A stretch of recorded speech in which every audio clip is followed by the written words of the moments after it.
so let's go and start with Genesis chapter 1, verse 1. Now Genesis, of course, begins in the beginning. In the beginning, God. Now that's everything, huh? In the beginning, God. That's what's most important. That everything is God. Nothing is us. In the beginning, there was God. Well, in the beginning, God always existed. But in the beginning of us, there was always God. So that's so important because we always then realize who's first. God. Everything is God. God takes the initiative. God does the loving. God does the saving. God does the revealing. We don't tell Him. He tells us. Okay? There you go. In the beginning there was God.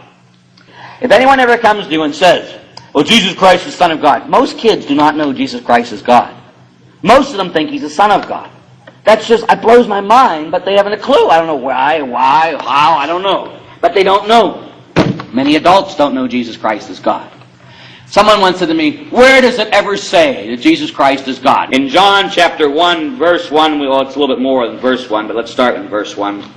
Beginning was the Word. The Word was with God. Remember, it starts in the beginning. See, that's a new Genesis. In the beginning was the Word. The Word was with God, and the Word was with God.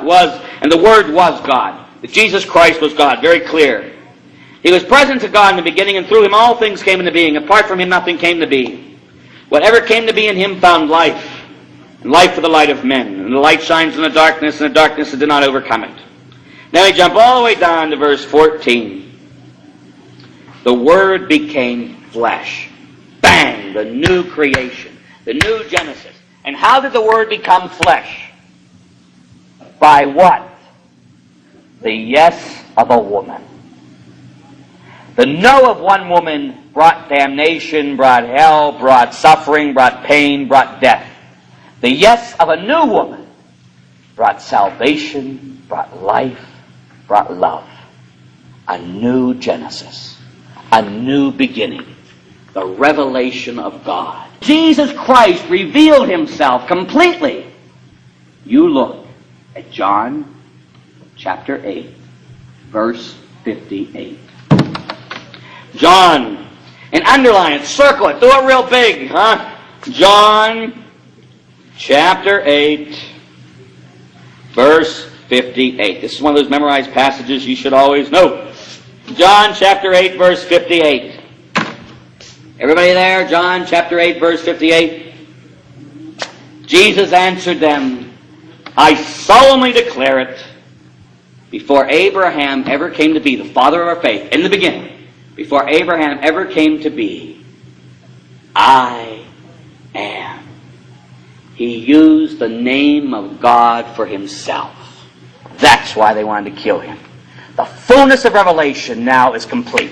Revelation. Everything has been revealed. We have a complete circle. God now becomes flesh.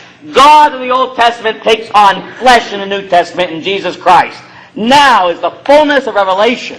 And that fullness of revelation entrusted His message, His truth, His teachings to the church. And the church is here to guard that deposit of revelation given to us by God. Because if that gets touched, everything gets changed. Then we start telling God who He is instead of Him telling us who He is.